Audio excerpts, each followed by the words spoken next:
5, 4, 3, 2, 1, 0.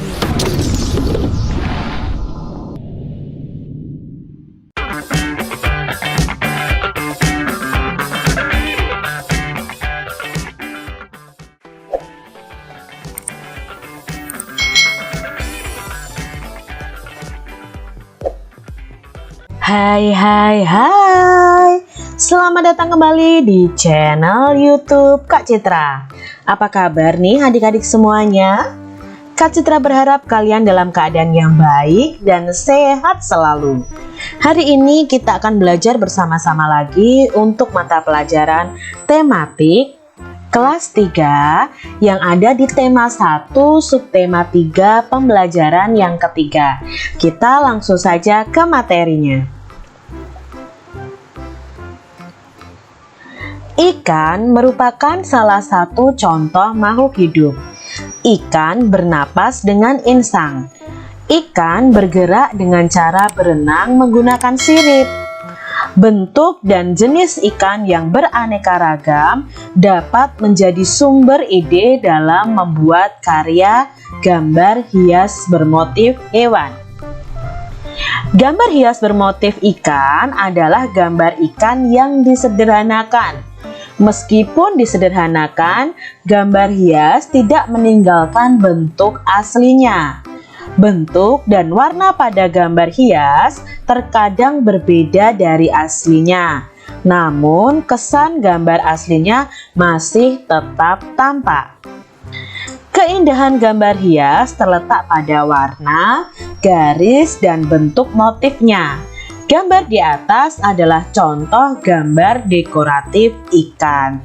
Jadi ini adalah gambar yang bermotif ikan. Ini termasuk dalam gambar dekoratif ya. Ini hampir mirip dengan ikan yang asli. Hanya saja gambar bermotif ikan ini lebih disederhanakan adik-adik. Jadi tidak serumit ketika kita melihat ikan ya. Ini kan dari sisi muka saja ketika kita menggambarnya ya. Tidak dari segala sisi. Jadi di sini ikan yang kita gambar ini juga harus diwarnai. Nah, ini kesannya gambar ini mirip seperti gambar ikan pada aslinya ya. Jadi tidak jauh beda dari ikan yang asli. Apa itu gambar dekoratif? Nah, gambar dekoratif itu adalah berupa gambar hiasan yang dalam perwujudannya tampak rata. Tidak ada kesan ruang jarak, jauh, dekat, atau gelap terang. Tidak terlalu ditonjolkan. Jadi ini adalah pengertian dari gambar dekoratif. Adik-adik bisa menggambar hewan ya, yang kalian bisa saja nanti untuk menjadi gambar dekoratif. Kalian bisa warnai dengan pensil warna, krayon, spidol juga bisa. Ikan berkembang biak dengan cara bertelur. Ikan dapat bertelur sampai ribuan dalam sekali waktu adik-adik. Telur menetas menjadi larva. Larva tumbuh menjadi ikan kecil. Kemudian ikan kecil menjadi ikan dewasa. Ikan mengalami pertumbuhan. Ikan bernapas dengan insang. Ikan bergerak dengan cara berenang menggunakan siripnya. Jadi ikan ini sekali bertelur itu bisa sampai ribuan adik-adik. Nah, telur itu akan menetas menjadi larva. Nah, larva itu tumbuh menjadi ikan kecil. Nah, ikan kecil itu juga akan tumbuh menjadi ikan dewasa. Itu tandanya bahwa ikan itu mengalami pertumbuhan. Ikan ini bernafasnya menggunakan insang. Berbeda dengan manusia. Kalau manusia kan menggunakan paru-paru. Jadi adik-adik harus tahu ya, bahwa ikan ini karena hidup di air, dia bernafas dengan insang. Lalu bergeraknya menggunakan sirip, ya, menggunakan siripnya untuk berenang. Untuk berbelok arah, dia menggunakan ekornya, adik-adik. Apakah semua ikan memiliki ciri-ciri yang sama? Tentunya ada yang sama, ada yang tidak adik-adik.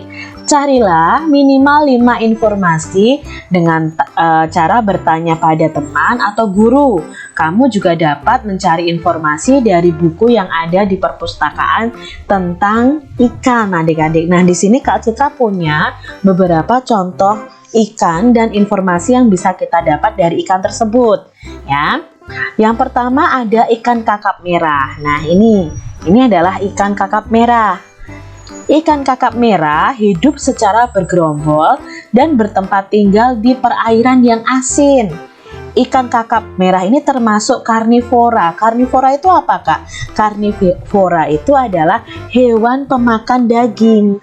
Nah, si kakap merah ini biasanya memangsa ikan-ikan kecil dan invertebrata yang hidup di dasar laut. Jadi ikan kakap merah ini hidupnya di laut dan suka makan ikan-ikan yang kecil. Ikan kakap merah ini memiliki sisik berwarna kemerah-merahan sehingga disebut dengan ikan kakap merah. Nah, ini biasanya adik-adik ada yang jual ikan kakap merah juga. Ini bisa untuk kita lauk makan karena dagingnya sangat enak. Ada ikan lagi, contohnya lele nih. Nah, kalian pasti sudah pernah lihat ya ikan lele ini ya. Nah, kita cari tahu informasinya apa. Kita bisa menjumpai ikan lele itu di perairan air tawar, misalnya di sungai yang airnya tidak terlalu deras, atau di perairan yang tenang, misalnya danau, waduk, rawa-rawa, genangan-genangan air. Ikan lele ini memiliki kumis ya. Di bagian mukanya itu memiliki kumis, lalu kulitnya berlendir, memiliki patil yang tajam. Nah, ini adik-adik harus hati-hati ketika menangkap ikan lele ini karena memiliki patil yang tajam, itu bisa menusuk tangan kita. Memiliki sirip dan memiliki kepala yang keras. Maka untuk mematikan ikan lele ini biasanya orang pedagang lele itu akan memukul kepalanya, karena ketika dipukul kepalanya otomatis ikan ini akan langsung mati. Hati-hati ya kalau kalian menangkap ikan lele karena ada patilnya yang tajam. Lalu ada ikan mas juga nih. Nah, ini sering kita jumpai juga. Ikan mas ini bernafas menggunakan insang juga. Sisiknya berwarna merah keemasan. Gerakannya itu gesit, cepat adik-adik. Dan badannya agak besar. Biasanya dipelihara di akuarium atau di kolam ikan. Nah, ini tentang ikan mas. Itu tadi 3 informasi ikan yang bisa kita ketahui ya adik-adik. Adik-adik bisa cari informasi lebih banyak lagi tentang jenis-jenis atau macam-macam ikan di sekitar kita. Ada jenis ikan yang untuk dimakan, ada juga jenis ikan untuk hiasan. Ikan hias biasanya disimpan dalam akuarium. Banyak orang yang menjual macam-macam ikan hias. Nah, contoh ikan yang bisa dimakan tuh ya, ada lele, ada gurame, ada kakap, ada nila. Itu bisa kita makan adik-adik. Kalau ikan hias itu contohnya ikan koi, ikan mas, ya, cupang, itu juga termasuk dalam ikan hias. Mari mencoba berlatih menghitung jumlah ikan hias yang dihasilkan oleh sebuah peternakan. Nah, kita coba akan belajar menghitung di sini. Sebuah peternakan ikan hias dapat menghasilkan 120 ekor dalam sewaktu 1 bulan. Berapa banyak ikan hias yang dihasilkan peternakan tersebut dalam waktu 2 bulan? Nah, 1 bulannya bisa menghasilkan 120 ekor. Maka 2 bulannya bisa menghasilkan berapa? Nah, kita akan cari tahu ya. Dalam waktu 2 bulan banyak ikan hias yang dihasilkan adalah berarti 120 ditambah 120 karena 1 bulannya 120 ekor. Dalam perkalian kita bisa menulisnya 2 dikali 120. Nah, untuk membuat perkalian bersusun, maka kita tukar adik-adik, berlaku sifat pertukaran. 2 dikali 120 itu sama dengan 120 dikali 2. Nah, kita cari nih 120 dikali 2. Pada pembelajaran sebelumnya kita sudah membahas ini nih. Pertama yang kita kalikan adalah 0 kali 2. Berapa 0 dikali 2? Ya, 0 dikali 2 adalah 0. Lalu kita tulis di bawahnya. Sekarang yang dikalikan adalah 2 dikali 2. Berapa 2 dikali 2? Ya, 2 dikali 2 itu 4. Kita tuliskan 4. Yang kita kalikan berikutnya 1 dikali 2. 1 dikali 2 sama dengan 2, maka kita tulis 2 di depannya. Berarti 120 dikali 2 atau 2 dikali 120 kebalikannya, hasilnya adalah 240. Kalimat kesimpulannya, jadi banyak ikan hias yang dihasilkan peternakan tersebut dalam waktu 2 bulan ada 240 ekor. Kita lihat soal cerita berikutnya. Udin memiliki 3 ember berisi ikan hias. Setiap ember berisi 320 ekor. Berapa banyak ikan hias Udin semuanya? Ya, nah kita di sini tulis dulu perkaliannya. Perkaliannya adalah 3 dikali 320. Nah, kalau 3 dikali 320 dibuat bersusun agak susah adik-adik. Maka kita tukar tempatnya ya. Jadi tadi 3 kali 320, sekarang kita tukar. Itu sama saja dengan 320 dikali 3. Nah, kita tulis nih bersusun seperti ini.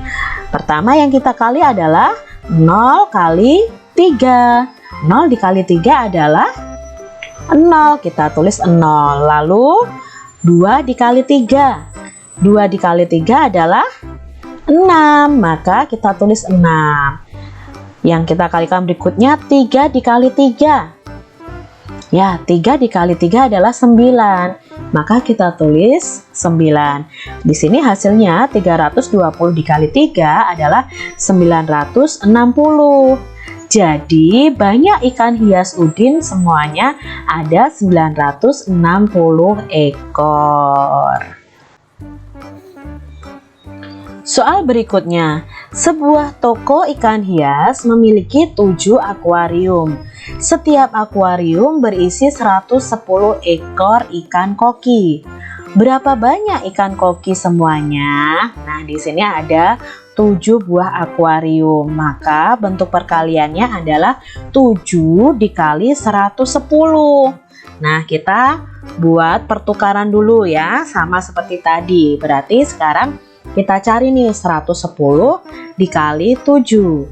Yang kita kalikan pertama adalah 0 dikali 7. 0 dikali 7 sama dengan 0. Lalu kita tulis 0. Lalu 1 kali 7. 1 kali 7 adalah 7. Kita tulis 7. 1 kali 7 lagi 7 lagi. Berarti kita tulis 7. Jawabnya adalah 770. Jadi banyak ikan koki semuanya ada 770 ekor. Mudah bukan adik-adik perkalian ini? Ya, cukup sudah nih pembelajaran kita untuk hari ini. Semoga kalian memahami apa yang Kak Citra sampaikan. Apabila Kak Citra ada salah kata, Kak Citra mohon maaf ya. Sampai jumpa kembali di video pembelajaran selanjutnya. Tuhan memberkati.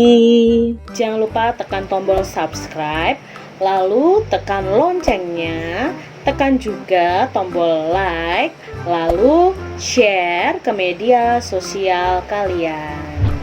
Jangan lupa untuk ikuti media sosial Kak Citra. Terima kasih.